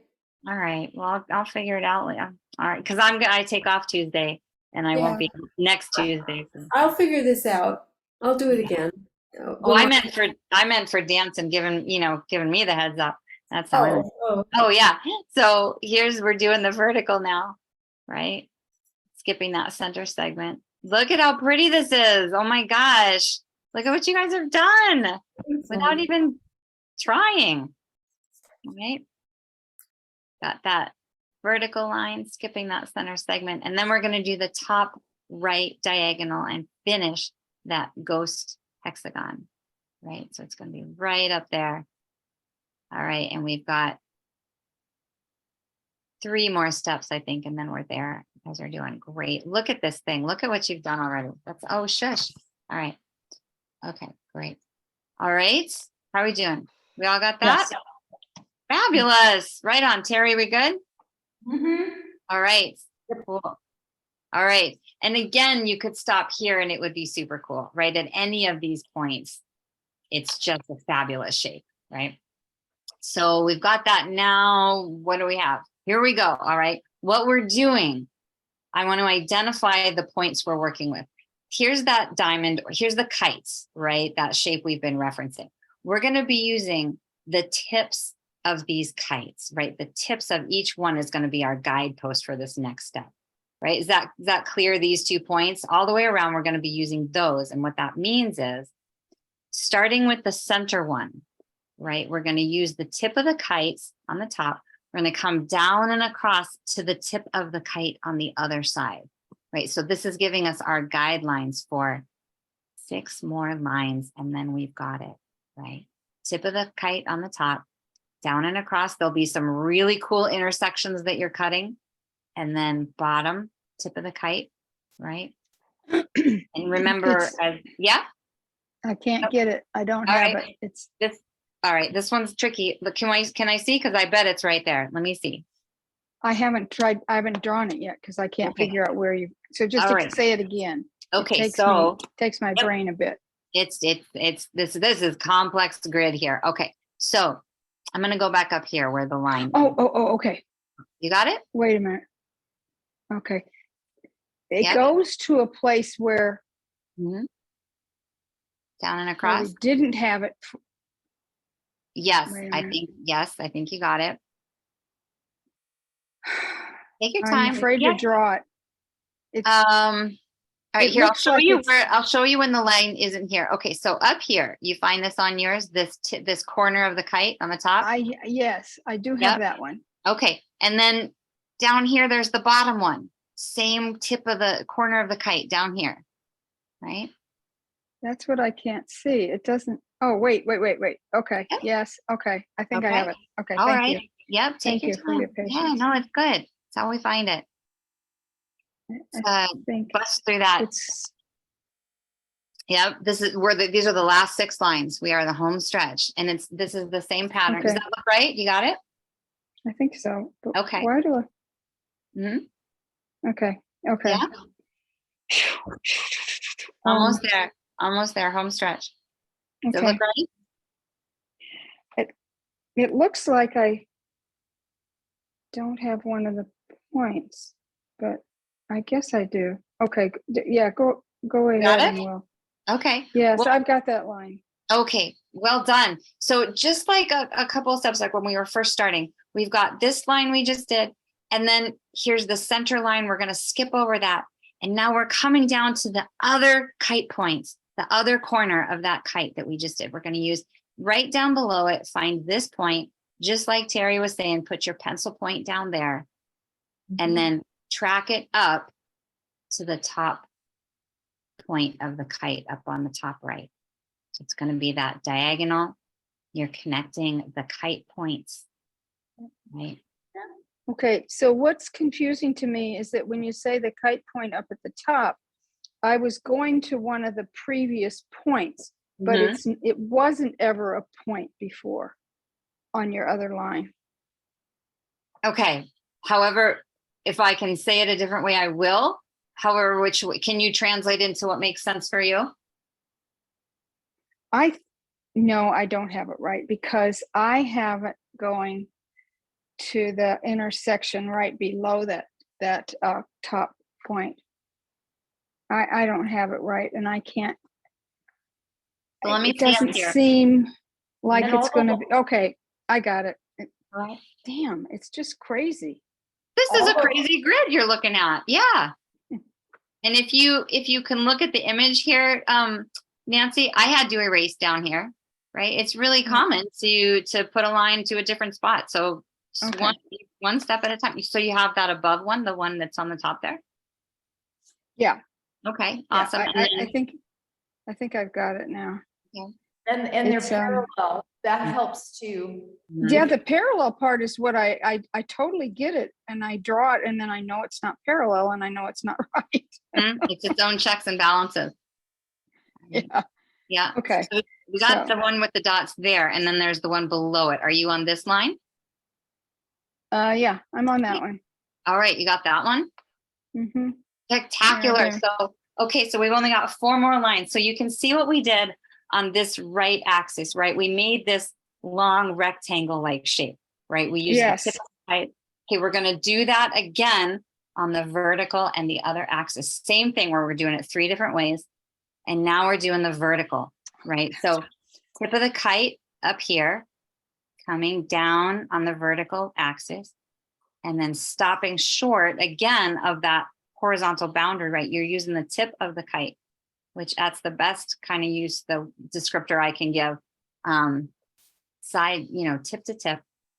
It's like the shoulder of the kite, Mm-hmm. not the top or the bottom where you put the flag on. Mm-hmm. The shoulders of the kite. Right. Right. We've got these incredible grids. So does that one make sense on the vertical there? And then we've got that big central bisecting line. Same pattern. We're going to skip over that. I'm going to do that same line on the Yeah. right. Yeah. Okay. Yeah. Okay. This one's easy to see. The vertical is always easier. The vertical and the horizontal. Yep. So you've got it. We're going to do it one more time. We're going to do the left diagonal. Yeah. Okay. So here we go. Last 2 lines. We can do it. So same tip, shoulder of the kite. Here we go. This intersection, right? Starting there, coming down and across, paralleling with that central line. Right? Same axis on the left diagonal. Got it. All right. And then skipping right below that main bisecting line, right beneath it. There you go. Last Got it. line. You Got got it. it. All right. So everybody's likely got Oh, this, exactly. right? Wowie zowie. Look at what you guys just did. I mean, come on. You looked at it starting out and you're like, no way. And there it is, step by step. You did it. And Carol, I'm including you in it because you showed up no matter how tired you are. And you've got it. You've got it in the field. You'll dream about it. Yeah. And then at some point, you'll have the step by step. Can't do it together, but we've got it. And let's do a show and tell. I would love to hear how that was, to see it from everybody, and then we'll do. We'll do, if everyone could. Let's pause right now to just sort of check this off the list. Does everybody have the 14th of August available? That's on Monday. We could do. Yeah, so 14th of August, we could, same time, we could do 6 o'clock. We'd only really need an hour. It's a very quick shape. But how would that be for the sort of final class? I don't want to leave you guys without that. Everybody on the calendar, can I propose that? Can we confirm that? All right, thumbs up, thumbs up. I'm sorry. What's the date? Monday, the 14th of August, same time, 6 o'clock. I will try, but that's my sister's birthday. I'm going to be visiting her in Boston. Okay. So I may not be able to do it. I'll try though, because she's an early bird. And Okay. Okay. 6 o'clock. If it's 6 o'clock your time, then it's later there, right? 9 o'clock. She's on the East Coast. Yeah. 9 o'clock. She'll probably be asleep. Awesome. So, okay. yeah. Great. That's 3 out of 4. Terry, does that work for you? I don't have my calendar, but I'm assuming yes. Okay, great. So we'll put that in for 6 o'clock, probably just an hour. Really, typically you can do that shape in like a half an hour. We'll jump in, we'll have a little reunion, maybe not cap it in an hour, leave it a 2-hour window, and then we can, play and have fun and do things like that. Yeah, let's do 2. I always underestimate, and if we can, by then that's like 4 weeks away. We'll have lots of things to report on, and I'll have crop circles coming out of my mind. So we'll do the 14th, and that'll be that. Now I can just let that go. So 14th, 6 o'clock makeup.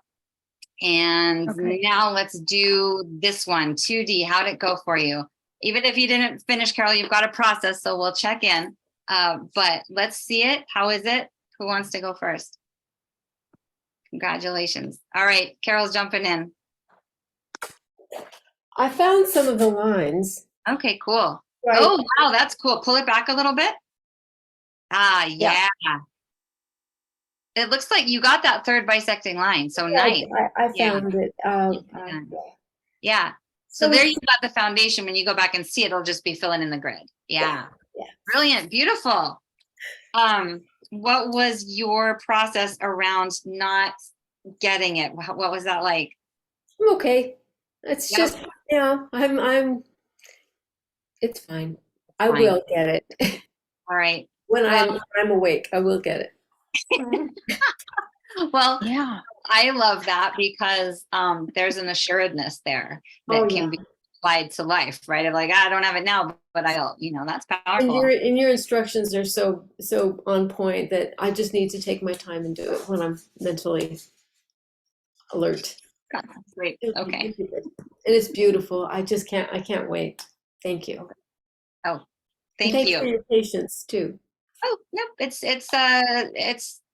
everybody being as much on the same page as we can is so important. It is undoing like every societal message that we get.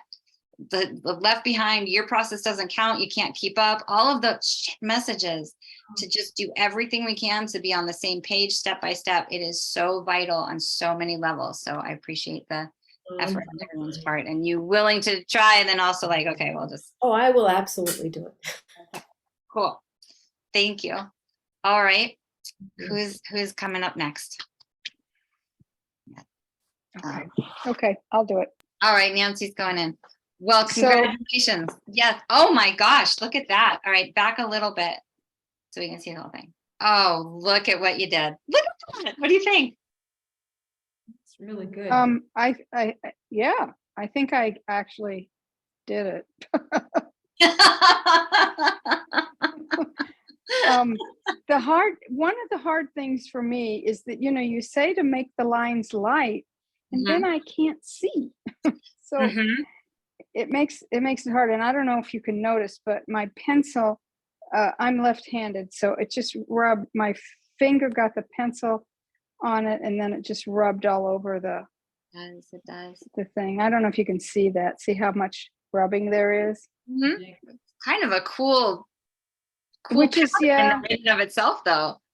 yeah, it is kind of cool. Yeah. Being OCD, I wanted it to be clear, but actually it is good. It It's looks fine. pretty great. I want you to show that to your sister. I am. Yeah. Awesome. Wow. Yeah, I'm going to show it to a lot of people. Yeah, that is so awesome. Do you have like so there's the strategy, the technique, the lines. Do you have a feeling piece right now, like, that accompanies it? The feeling piece is that you do get to a point where you just know what the next line's going to be. You know where those next points are going to be. Mm-hmm. And Terry's thing about the pencil was really helpful too, because you look, if you either your finger or pencil or something, because otherwise you lose track of it before you then you go find the other one and then you've lost the first one. So Great tip. yeah. I'd feel really proud there if I was you. That looks great. It's It's really love nice. how it's always the same geometry, but different aspects are always emphasized differently, right? And so, Nancy, what I see on yours more are that last step, those 3 rectangle like long shapes. Me too. And it's super cool that those pop. Yeah. Very cool. And we did those on one of the other things that we drew, didn't we? Where we only had 2 of them. I think the vector equilibrium, kind of where they had those rectangles, same like vertical left and right, similar, only different. Yeah.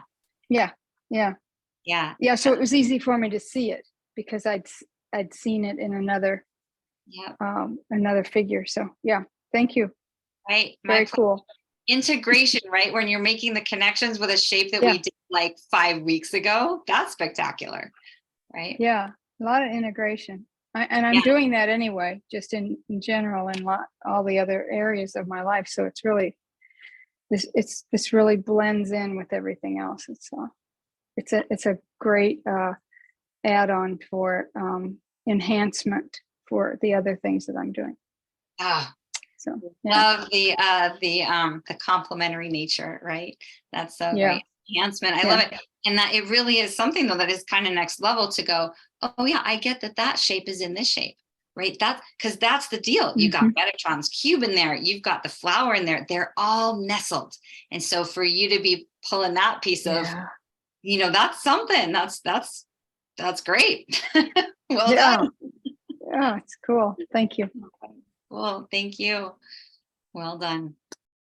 All right, Terry, Sawa. Looks like Terry's in there. All right, let me spotlight you. Let me see. But I want to ask you a question during my time. So here it is. Yeah. And Oh, wow. I wish I hadn't drawn so the circle's so dark because they're still kind of showing up. But this actually was pretty cool. Now I want to know three things. Okay. What does this shape mean? Number one.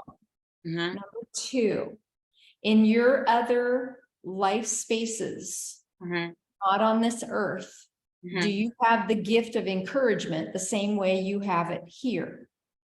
Because you have a way of doing that that is extraordinary. Oh, thank you. Number three, I want to know is like, how did you connect to like your other selves and the other dimensions? Is it just because you've done so much with the drawing, or how did you do that? So number one is, what does this mean? Okay, so we've got it and we've got it. Okay, we can see it and feel it and all that. But what does the 64 star tetrahedron actually represent in our world? And then I want to know about how you got to be able to connect to your other parts of yourself and other jobs you have in other realms. How did you get to that space? Okay, I think I got it. I might forget. And thank you for the beautiful reflection of the encouragement. I appreciate that. It's a passion of mine to remind us how wonderfully we're doing, regardless of what we're doing. And you know, I just validate our extraordinariness, like every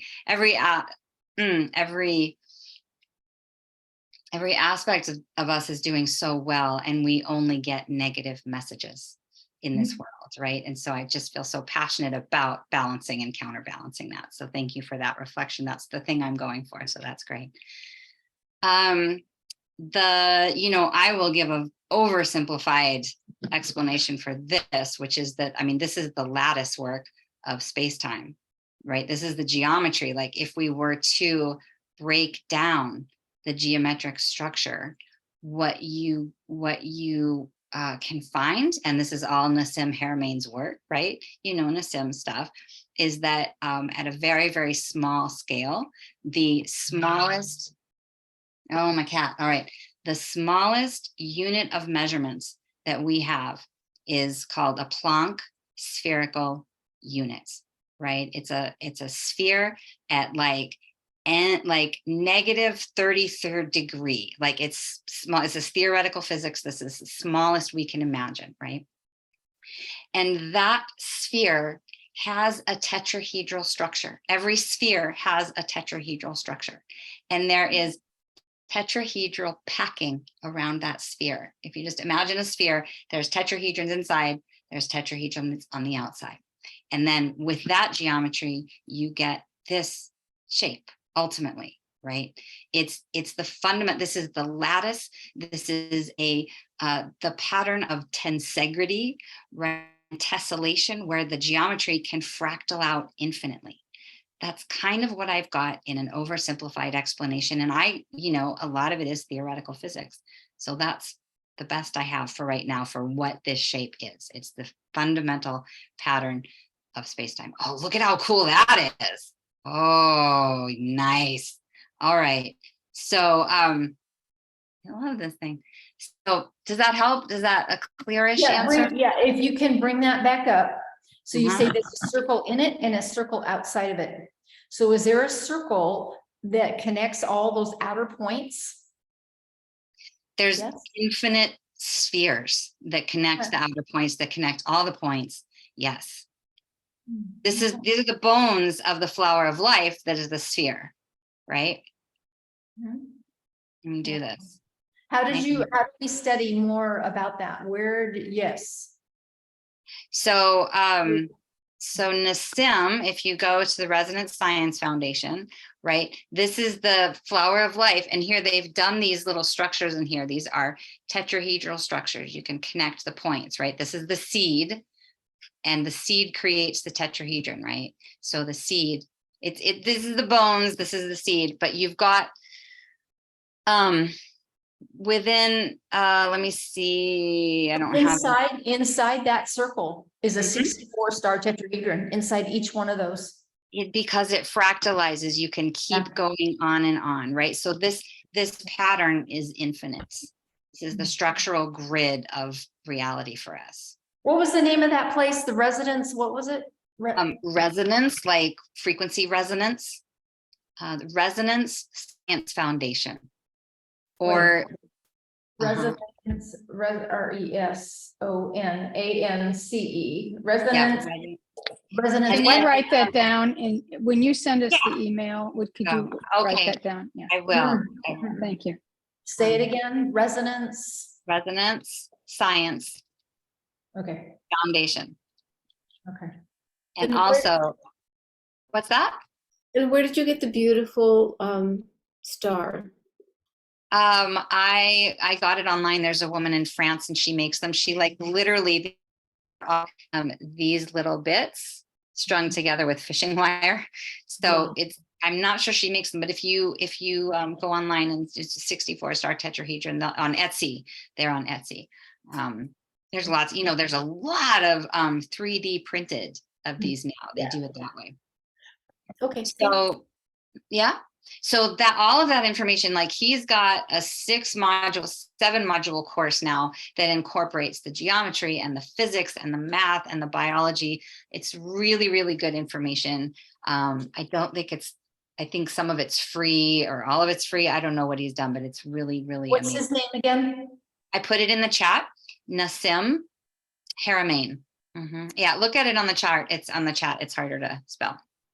So it's Nassim Haramain, the sort of the originator of unified field theory, right? I'll put that in there too. All right. I mean, that's a lot of where my information comes. And I'll put this all in the email, unified field theory, so that you have that. I'll send you some links to that stuff. So I will make sure to do that. And then, so that's the geometry of it. And then the aspects of myself, that is a whole other story as well. Much longer story. That practice, being able to journey, it was, it was part of 25 years of spiritual practice and meditation, right? So I had a foundation for working with my energetic system and for open-eyed meditation. It was open-eyed meditation, working with geometries and creating a space inside myself where I was able to open psychically to different ways of journeying. One of them, for example, was and all of this information was sort of given to me, when you go into meditation, when you find a state of alignment and you allow for the information to come through, where it's not cognitive processing, it's not your ideas, you're receiving from your higher self, from your future self, from your source, right? And so, for example, there were 2 ways that I could signal to my guidance team that I was ready to journey. One is that I would see a light star tetrahedron right above my head. It would be like my beacon that I was ready to go. The other way is that I would remember my wings. My wings would open, and that was another signal that I was ready to go. So the thing that's important, because those realms, we have no idea about journeying in those realms. We are ignorant and we are unpracticed. And so it's very good to always have a guide or a guardian. And you're speaking to whatever it is. I journey with whales quite a lot, but this person, I actually had a person in the 3rd dimension who basically said, you need to know who you are. And we just started connecting in the astral, right? Not here on this planet. We connected here on this planet, but then we met up.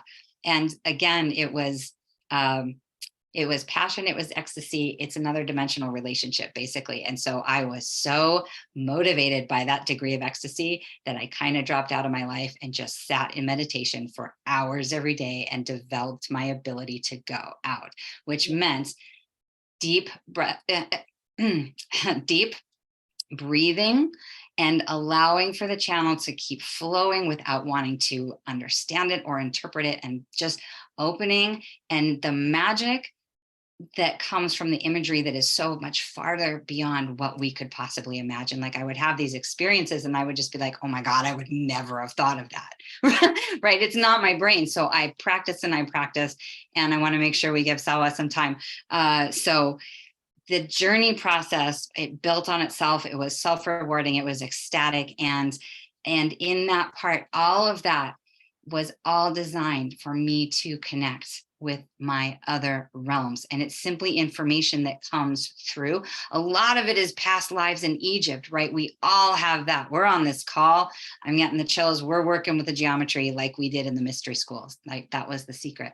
So like, I'll just give you a little example of what that looks like. Is I was, I gave the signal, I went up, just, I don't know, met up with him, found myself in this, like these huge halls of like big stone.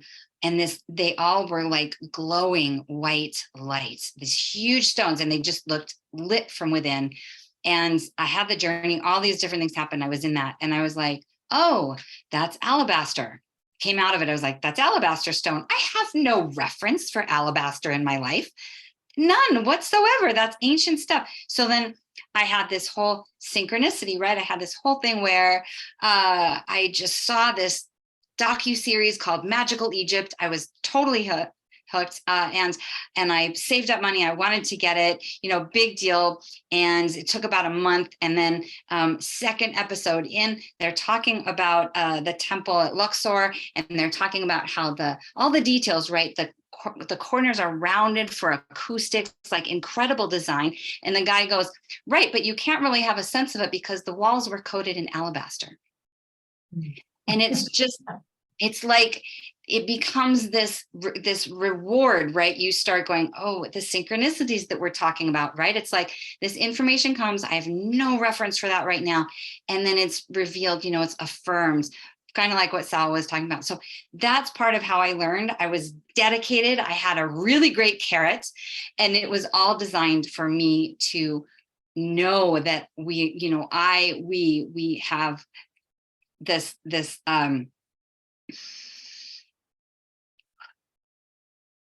so much more to us than what we know. That's all.